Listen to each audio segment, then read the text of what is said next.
Why are you religious, or why aren't you? When I was in elementary school, I was the most religious kid you would ever meet. I dragged my parents to church on Sundays. I vowed that when I got older I would give away all my money to the poor and charities, and I was even thinking of becoming a priest. Then, one day during 5th grade, my teacher was dictating to the class, "Only those who let Jesus into their hearts and are Catholic will be accepted into heaven." I raised my hand and asked, "My mom is Protestant, is she going to heaven?" "No, your mother is going to hell." I can still remember that to this day. It just completely shattered my beliefs and I went home crying to my parents. They raised hell at my school like no one's business and the teacher was forced to apologize, but that was such a major blow to everything I believed in and it really started me on the path of completely walking away from the church. I was raised in a Hindu family and whenever I was up to some mischief, my nanny would tell me, "God is always watching and he will poke your eyes out if you get into trouble." I was 6 and I thought, if God created me and made me get in trouble, why would he punish me for that? I don't think I ever seriously believed. Whenever we went to any temples, I would admire the sculptures and all the jewels adorning the gods and goddesses, but that was it. A friend told me that when she went to a temple and saw the deity, she would feel a small shiver, of thrill, of happiness, I am not sure, go through her. I remember thinking, dang, why doesn't that ever happen to me? I thought staring at the idol intently would make me shiver, but nope, I felt nothing. My mom is religious and my dad and older brother are not. I think that also had an influence on me. I didn't know that atheism was a thing until I read The God Delusion, though, and suddenly I went, oh, I am one. But Hinduism does have some really cool stories, I'll give you that. The mythology is so intricately written and fascinating. I am a Christian. I wasn't raised in it. My parents never went to church. I became interested when I was in elementary school and was baptized. I moved away from the faith later and eventually accepted that I was an atheist. Last year I started to get this itch. I wanted to know more. My wife is religious, and I went to church with her because she wanted to raise the kids in the church and I frankly didn't care. That had gone on for a couple of years. But last year I picked up the Bible and I started realizing that everything I had ever known about Christianity was wrong. Christ clearly calls us to love other people. He doesn't talk about getting into heaven. He says the kingdom of God is within us and will come to earth. He filled his life with misfits and taught that we should love our enemies. He told us not to judge each other, but to help each other out. He saves us by his grace, not by our actions. People have done and said a lot of stupid stuff in his name. I read through the responses to this question and I see so many people who have been damaged and destroyed and cast aside by their churches, and I just want to say I'm sorry. We are not all like that. The dirty little secret that many in the church like to forget is that we are all damaged and broken people, and that we should try to be better, but being a Christian doesn't automatically make you a good person. It boggles my mind that people take a faith based on humility and self-sacrifice and service and turn it into a way to make money. But they do. I hope that everyone here who has been hurt by a church or a Christian is able to find some sort of peace or catharsis, and I am truly sorry that something that was supposed to be a beacon of light in the darkness has been used to give you pain. Parents were religious, school was pretty religious. I was religious for probably my first 23 to 24 years of my life. I became non-religious because I first realized I was wasting my time with a bunch of hypocrites. Granted, I knew and understood that everyone was a sinner, but the leaders of the church that I directly worked with, middle people, would go out and date a bunch of people, sleep with them, divorce their wives, and their lives were messed up and they never seemed to correct that behavior. They also spoke in tongues and led Bible studies. Their lives were more messed up than mine and the grace of God never seemed to help change anything. That was the initial push which made me raise my eyebrows. I started reading a bunch more and getting more interested in science and philosophy. I did some internal debating and reading from Clive Staples Lewis on one side to Dawkins and Hitchens. Needless to say, I agreed more with Dawkins and Hitchens from an intellectual perspective. I quit going to church and learned I really enjoyed sleeping in and having 3 to 4 hours available before kickoff. When I was in middle school and high school, I always found other religions fascinating. I was raised Christian, but my parents weren't super religious and we never went to church. In the time that I was learning about religions, I kept wondering why any of it made sense. I'm more of a math/science guy and I like to make sure things are proven. If it isn't a theory backed up with trustworthy data, then I question why anyone could think it. You can't prove God. People can swear up and down that they can feel his guiding hand, but nobody can have any concrete proof of it. That's why you need faith. After questioning why it's a thing, I took world history and that opened my eyes even further. There are so many religions, even some that are dead now, but they all have something in common. Zoroastrianism is an ancient Persian religion that is very close to Christianity but was created centuries beforehand. It seems like everything stems from something or another, and most God stories were created by storytellers to explain how the world worked. Religion was created to keep us from being afraid of the unknown. The hope it brings keeps people from worrying about things like death and disease because they have a guardian protecting them if they are holy. I am not an atheist, but neither am I religious. I will forever be a skeptic until the day I die and can see whether there is life after death or if I just disappear into the void. Only time will tell. I grew up in a religious family, and from the time I was born until college, I went to church every Sunday. My experiences in church, outside of friends, were just meh. I was constantly getting in trouble for asking questions that the Sunday school teachers or youth group leaders couldn't answer, and they would take it as me being a smart aleck. Also, I just didn't understand the hypocrisy, like people claiming to be super Christians, yet doing bad things. Furthermore, I just didn't understand why it's based on ignoring common sense in medical terms. A guy resurrecting from the dead after being crucified, pierced with a spear, probably taken care of in the most unsanitary methods, and then laid in a cave. In my third year of undergrad, I took Greek and Roman religions and learned about syncretism, incorporating other religious practices, beliefs, or doctrine into another. For example, there are multiple stories of resurrections of different deities that are extremely similar to Christ. The class definitely opened my eyes, and I realized maybe there isn't one right or wrong religion. I concluded if it helps you, so be it. I couldn't stand the narrow-mindedness of people I went to church with, claiming someone is going to hell. Seriously, who the heck are you to say someone's going to hell because they don't believe in the same thing as you? And that is why I'm not religious. I find this question really unnatural. The default state for believing in the existence of something should be believing it does not exist. With evidence, like actually seeing it, disbelief could turn into belief. Atheists are always getting asked things like, "Why don't you believe? How did you stop believing?" Or, "What happened that made you not believe?" These types of questions show an underlying assumption that belief is the default state. If you are a believer, I strongly advise you to do the mental exercise of challenging this assumption. If the idea of God hadn't been introduced to you by family, school, church, etc., and you were only presented with the concept after you had reached some level of intellectual maturity, how would the idea sound to you? My disbelief in God comes from the same place as my disbelief in Santa, unicorns, the flying spaghetti monster, and many others. Here's my take on it. Let's imagine for a second that no one had ever told you about God, or any other deity for that matter, and you have absolutely no exposure to the idea throughout your entire life. You still have access to science, and any other things which may help you to understand the world, but no one speaks about God, and you've never seen nor heard about the Bible, Quran, or other holy books. In this situation, would you believe in God? I don't think so. You may wonder what it is that created everything and makes everything work, but you're unlikely to come up with the exact idea of God, because there simply is no reason to. The problem I have with faith is that it's more wishful thinking than anything else. Throughout history, there have been things we don't understand. What is the big glowing orange ball in the sky? Where did we come from? What made natural disasters happen? Why do some of our people die from mysterious causes, diseases? All the things which humans do not understand tend to be explained by God.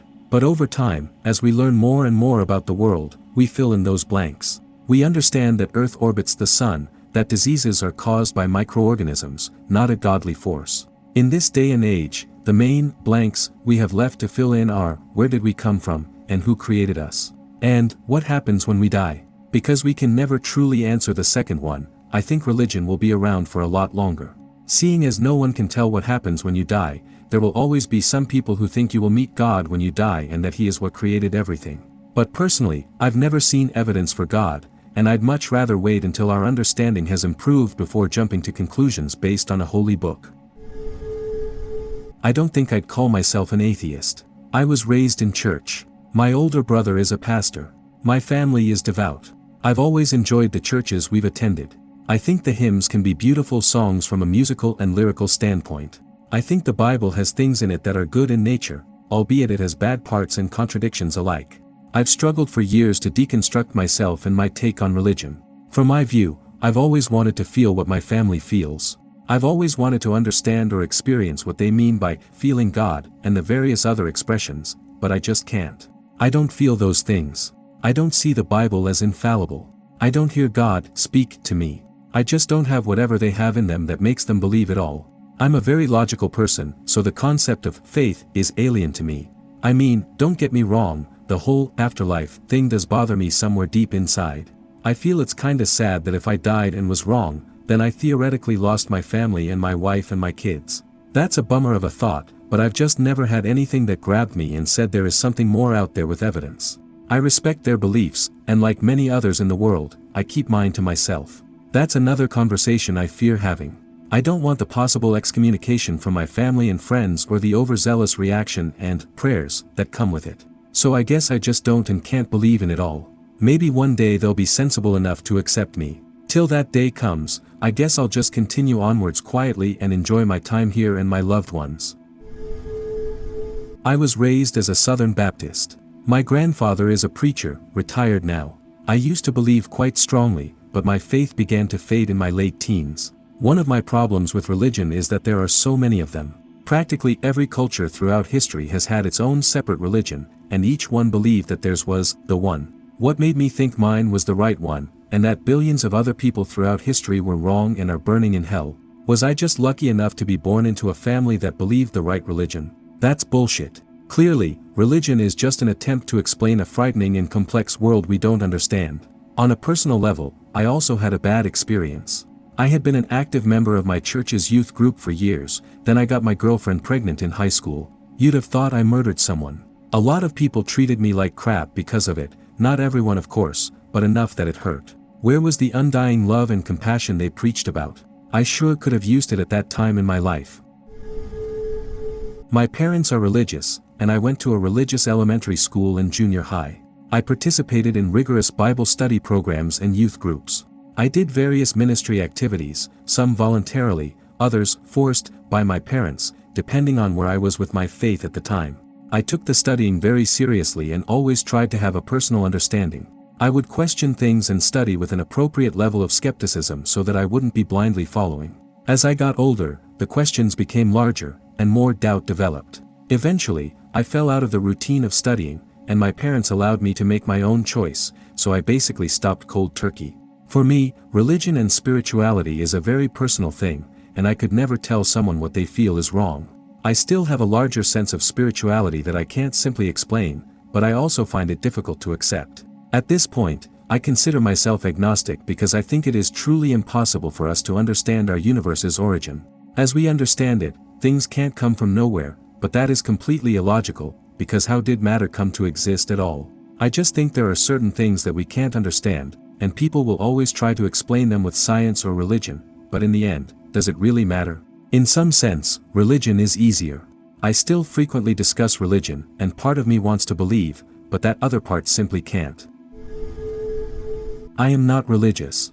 I will preface that by saying that I am also not an atheist. I was raised in a Methodist household, and our church was very liberal and tolerant. Nonetheless, as I reached my mid-teens I found myself desperately wanting the depth of faith I saw in others. I took to message boards and chat rooms, spoke to those of a myriad systems of belief, and it always came to a point where my questions ended with a singular response: well, you must have faith. For a time after that, I ascribed to atheism, believing that it was the logical course to take. As I grew into an adult, I found that many who declared themselves atheists practiced the same sort of bias and discrimination as I had seen from the far more prevalent Christians I grew up around. I'm 23 now, and with the aid of our wondrous internet and a plethora of books, I've been able to examine both history and faith, and my personal deduction is that it all comes down to being human. We're intelligent animals, but we're still limited in our understanding of many topics. Because of our intellect, we also obsess over eventualities or possibilities, and nurture fears and complexes that would not exist were our drive simply attaining enough food and shelter to survive. I understand the logic of faith, and the areas where it can provide an individual with security or peace of mind. Both of these are invaluable things to possess. Given how many arguments I've endured about this, my stance has become rather more streamlined. Imagine yourself in utter, pitch darkness. You cannot even see your own hand an inch in front of your face. You stand before a forest, and your goal lies on the other side.